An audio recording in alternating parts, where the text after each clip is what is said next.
Hello friends, today we are discussing about the NCERT exemplar question answer of chapter 3 chemical kinetics of class 12 chemistry.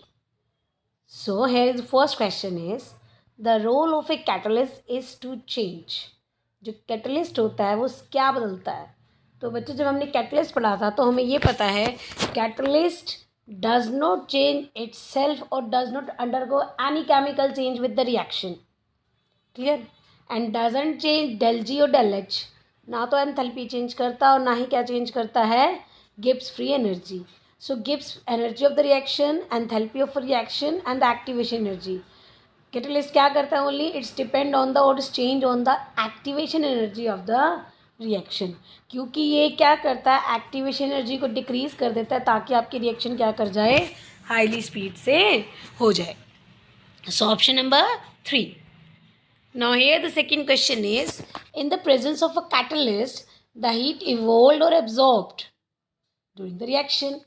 तो ये तो हमने अभी भी किया था बच्चे कि जब हम कोई भी reaction in presence of catalyst करते हैं तो ना तो डेल जी चेंज होती है, मीन्स डेल जी भी चेंज नहीं होती है और आपकी डेल एच भी चेंज नहीं होती है. No change in the del H, no change in the Gibbs free energy. तो जब चेंज नहीं हो रहा तो ना तो हीट इवोल्व होगी ना ही हीट इवोल्व होगी. तो इंक्रीज डिक्रीज या रिमेन अनचेंज्ड. तो your option number 3 that is remain unchanged. Now है next question is activation energy. किसी भी केमिकल रिएक्शन में एक्टिवेशन एनर्जी आपको क्या बताती है, ठीक है, कि determine the rate constant at standard temperature. कि रेट कांस्टेंट आप किसी भी टेम्परेचर पे निकाल सकते हो, या determine the rate constant of at two temperature depending determine the probability of the collision or the using catalyst. So here if you know that activation energy that is related with the Arrhenius equation. Now what is Arrhenius equation? K is equal to A minus EA over RT. So here this is activation energy. तो हम ये जल्दी हम जो RNS equation है to different temperature पे लगाते हैं, जिससे टू डिफरेंट क्या आते हैं, के. तो जनरली हमारी कौन सा इक्वेशन होता है, क्या किस लिए होती है हमारी activation energy, to determine the rate constant at two temperature. Now consider the figure and mark the correct options. है the energy versus the reaction coordinate.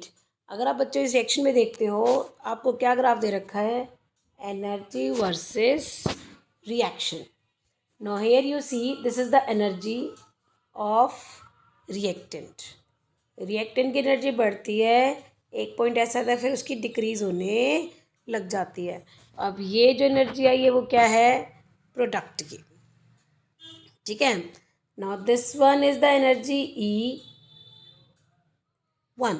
This energy is called E1 and this one energy is called E2. This energy is called E2. Now how can we say this?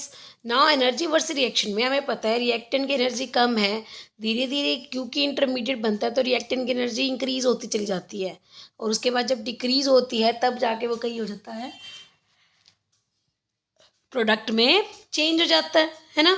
ना यहाँ पे हमें देखो this is the this react energy that is E1, that is the energy enthalpy change in the product or the energy of the product.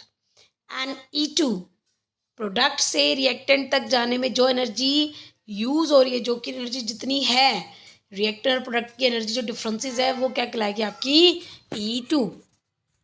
तो अब हमें ये देखना है कि इनमें से कौन सा ऑप्शन आपका करेक्ट है. Now the option number 1 activation energy of forward reaction. Forward reaction means reactant जब किस में बदलता है, product, that is E1 plus E2 and the product E1 plus E2 and the product activation energy जो होगी वो less stable है reactant से.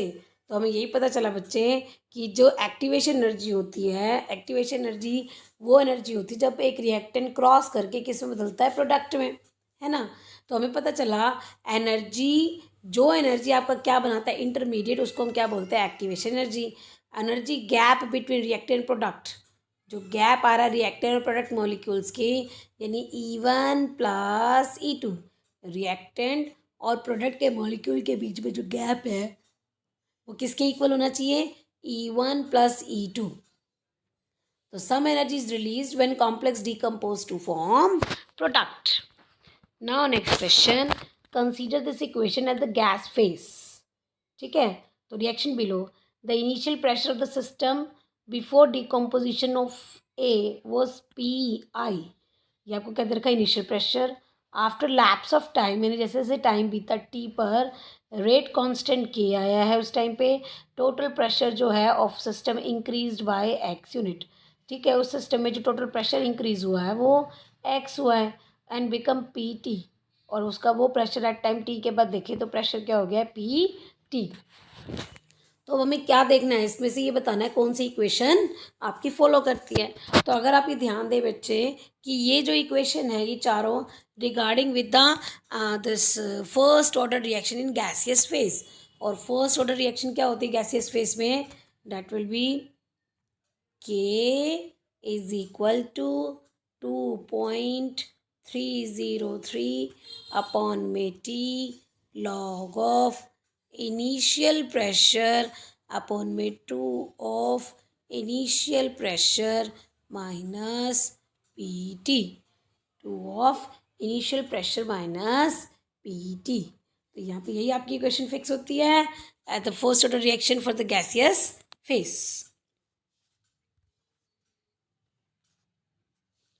Now next question is according to Arrhenius equation, rate constant K is equal to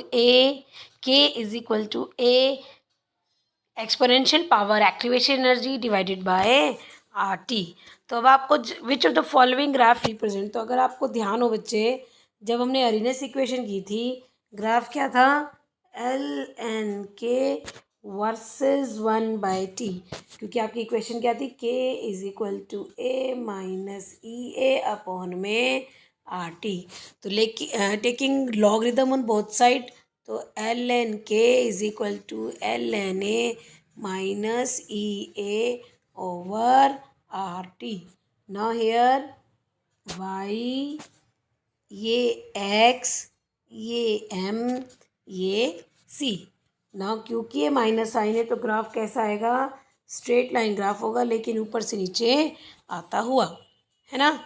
so answer कौन सा होगा आपका, this one. Now here the next question is consider the Arrhenius equation given below and mark the correct option. Rate constant increases exponentially with increasing the activation energy. Rate constant बढ़ेगा, activation energy बढ़ेगी, no. Rate constant एक particular equation के लिए हमेशा क्या रहता है, constant रहता है. तो ये इनकरेक्ट है, हमें तो करेक्ट वन ढूंढना है. Second, rate constant decrease exponentially with increasing the activation energy. Rate constant increase exponentially with the decreasing the activation energy and decreasing temperature. But rate constant increases, K की value बढ़ जाती है. कब बढ़ती है, जब आप टेम्परेचर को क्या करते हो, इंक्रीज करते हैं. तो rate constant increase exponentially with decreasing activation energy. Activation energy कम होगी और टेम्परेचर बढ़ेगा तो हमारा रेट कांस्टेंट क्या हो जाएगा, बढ़ने लग जाएगा. तो आपका ऑप्शन कौन सा होगा, 4. भाई टेम्परेचर बढ़ना चाहिए, एक्टिवेशन एनर्जी कम होनी चाहिए, तो रेट कांस्टेंट क्या कर जाएगा, इंक्रीज कर जाएगा. Now next question, a graph of the volume of hydrogen release versus time. A graph है volume of hydrogen released versus time for the reaction between zinc and dilute HCl. Zinc और dilute HCl के बीच में reaction की गई है. On the basis of this mark the correct option. ठीक है, मार्क के हिसाब से हमें करेक्ट ऑप्शन ढूंढना है बच्चे. क्या होगी कि हमें पता है this one is the V values. ठीक है, this one is the volume. भाई वॉल्यूम आपकी और एट दिस 20, 30, 50, मतलब ये आपको क्या दे रखा है, टाइम. तो this is volume versus time. तो अब हमें निकालना है average rate up to 40 second. 40 second के, तो अब हमें देखना है 0 पे क्या वॉल्यूम है और आपका 40 पर क्या वॉल्यूम है। तो V2 माइनस V1, ठीक है, अपॉन में T2 माइनस T1। क्लियर। सो अब हम देखते हैं एवरेज रेट कैसे निकालेंगे, क्योंकि हमें कहाँ निकालनी है बेटा कि भाई जिंक और on the base of this आपको करेक्शन मार्क करनी है कि भाई graph of volume of hydrogen release versus time for the reaction between zinc and hydrochloric acid. तो आपको करेक्ट ऑप्शन मार्क करना है, ठीक है। तो जब हम देखते हैं जो एवरेज रेट हम निकालते हैं वो क्या होता है, change in the concentration of the H2 with respect to time. कैसे निकालते हैं, change in the concentration of the reactant with respect to time. Now concentration हमने क्या देखनी है बेटा, फाइनल माइनस इनिशियल, है ना। तो फाइनल क्या है V3, सी की फाइनल क्या है V3 माइनस ज़ीरो, है ना, V3 माइनस ज़ीरो। टाइम क्या है 40 माइनस ज़ीरो, टाइम क्या हो जाएगा 40 माइनस ज़ीरो। अगर हम ऑप्शन 1 देखें द V3 माइनस V2, ठीक है, ये ले रखा है but this is not happen ना, हमें तो फाइनल माइनस इनिशियल लेना होता है। So one first wrong, second wrong, है ना। तो V3 माइनस ज़ीरो क्या हो जाएगा V3 माइनस V1 V, और वो वैल्यू क्या हो जाएगी zero. So your answer will be comes out to be V3 by 40। So your option is third. Now next question is which of the following statement is not correct about the order of reaction। इसमें से कौन सी ऐसी equation है जो बिल्कुल भी correct नहीं है ऑर्डर ऑफ रिएक्शन के लिए। Order of reaction can be fractional, ये तो बात ठीक है बिल्कुल, ठीक है ना। ऑर्डर ऑफ रिएक्शन आपकी फ्रैक्शनल आती है। Order of reaction is experimentally determined, बिल्कुल ठीक, क्योंकि एक्चुअल पे डिपेंड, वो सिर्फ किस पे डिपेंड करता है, एक्चुअल रिएक्शन पे, actual power of the concentration पर। तो ये बात भी ठीक है। Now third option, order of reaction always equal to the sum of the stoichiometric coefficient of the reactant। कि अब मैंने बच्चों आपने रेट लो पढ़ा था, ठीक है। रेट लो क्या कहता है कि कोई भी सपोज ये कोई रिएक्टेंट है, वो किस पे बदल रहा है, प्रोडक्ट में, ठीक है। तो हमेशा ये ए पी प्रोडक्ट बन रहा है और एक क्यू, जब आप बैलेंस करते हैं तो इसके आगे 1, तो rate directly proportional to product of concentration और each term raise to power. Suppose अगर इसके आगे 2 है तो पावर क्या हो जाएगी 2, ये भी 2 है तो पावर हो जाएगी 2।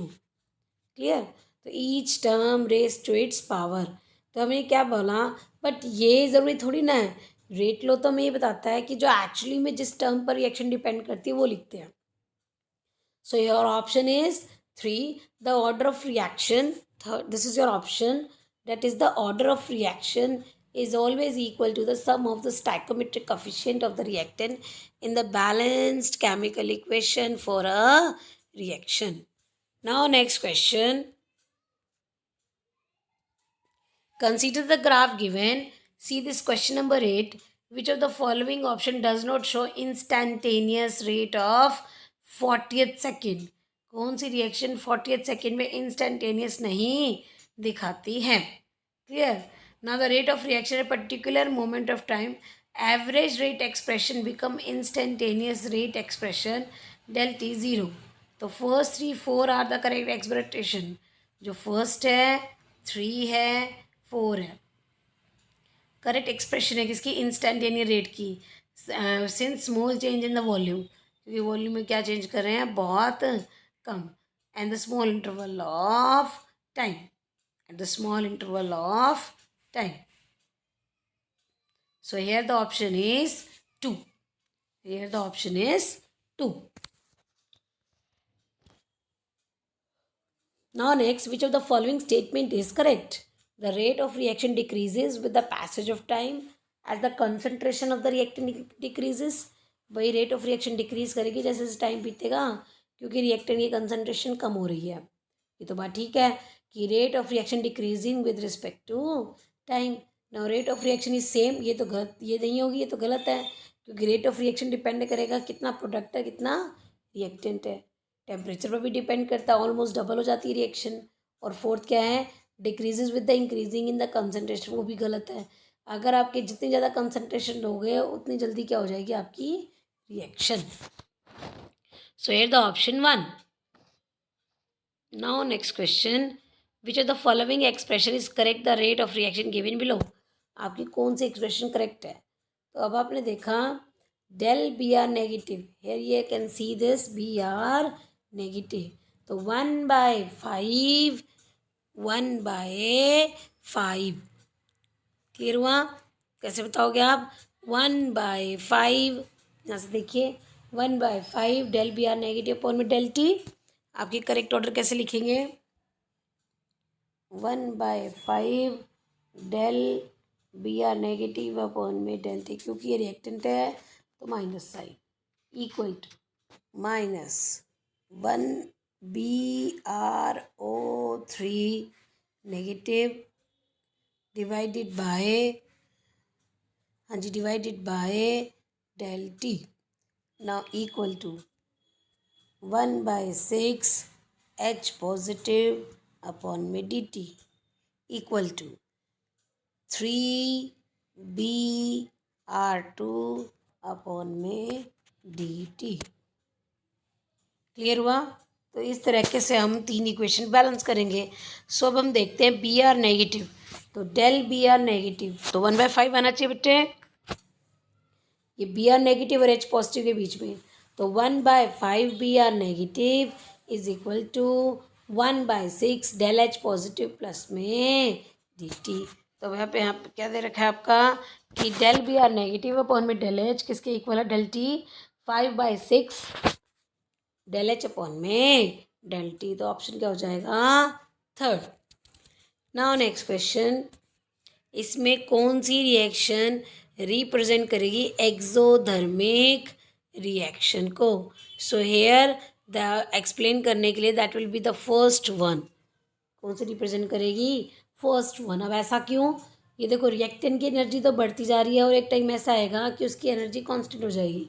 कांस्टेंट होते ही उसको बोलते हैं एक्टिवेटेड कॉम्प्लेक्स, और उसके बाद धीरे धीरे कम होने लग जाएगी। तो जितना रिएक्टेंट है उतना ही प्रोडक्ट की रिएक्शन हो जाए, मतलब अगर उतनी एनर्जी है तो then there will be no change. लेकिन अगर उसके नीचे डिक्रीज हो रहा है तो इसका मतलब हीट जो है वो रिलीज हो रही है, इसका मतलब exothermic reaction. Now next question, rate law for this equation a plus 2b plus c give rise c is found to be this k power a power b। the concentration of reactant b को हमने double कर दिया। अगर b की double कम मतलब आपने b की concentration को डबल कर दिया तो keeping the concentration of A constant, b को डबल कर दिया, a की concentration constant, the value of rate constant, तो रेट कांस्टेंट की वैल्यू क्या हो जाएगी? वो भी डबल हो जाएगी, क्योंकि concentration of any reactant directly proportional to the rate constant. Now next, which of the following statement is correct about the collision theory of chemical reaction? कौन सी आपकी स्टेटमेंट करेक्ट है कोलिजन थ्योरी पे? It consider reacting molecule और atom to be hard sphere and ignore their structural features. It consider reacting molecule of or atoms to be hard sphere, कि क्या consider करते हैं? रिएक्टेंट मॉलिक्यूल या फिर compounds को क्या कर लेते हैं? एटम्स टू बी हार्ड, उसको आपने क्या बोल दिया? एटम को हार्ड कर दिया और इग्नोर देयर स्ट्रक्चरल फीचर्स। ठीक है, हम कोलिजन थ्योरी के इनकरेक्ट फीचर्स को पढ़ेंगे।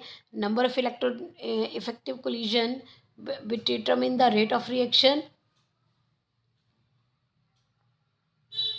Collision of this atom and molecule possessing sufficient energy, threshold energy, result into the product of result product formation, कि जो कोलिजन हो रही है मॉलिक्यूल्स के आपस में उसको इतनी होनी चाहिए, इतनी सफिशिएंट होनी चाहिए कि उसको थ्रेशोल्ड एनर्जी मिल सके, क्योंकि थ्रेशोल्ड एनर्जी वो एनर्जी है जिसको मिनिमम अमाउंट पे क्या चाहिए होती है? Energy. Now next question, first order reaction is 50% completed. First order reaction क्या हो गई है? 50% कंप्लीट हो गई है, और completed in 126 into 10⁻101 power 5 second. Second में उसका जो सेकेंड में क्या है, सेकेंड ऑर्डर रिएक्शन में क्या है आपका कि कंप्लीटेड हो गई है इतने टाइम में, तो how much time would he take 100% completion. अब उसने 50% में इतना लिया है तो 100% में कितना लेगा? तो 100% reaction whole the substance never react. तो आपका कौन सा ऑप्शन हो जाएगा? Fourth, infinite. इनफाइनाइट क्यों? क्योंकि ये इम्पॉसिबल हो जाता है कि to perform the 100% of the reaction और whole of the reaction never react, कि जब रिएक्टेंट तो सारे मिल नहीं रहे हैं, जुड़ नहीं रहे हैं, कोलाइड नहीं कर रहे हैं, तो आप रिएक्टेंट कैसे बता रहे हैं? तो it impossible to perform 100% of the reaction. So student, I hope you understand these questions. So अगर आपको मेरा वीडियो अच्छा लगा हो तो आप उसे लाइक कीजिए, सब्सक्राइब कीजिए, शेयर कीजिए. ठीक है, ओके, बाय बाय.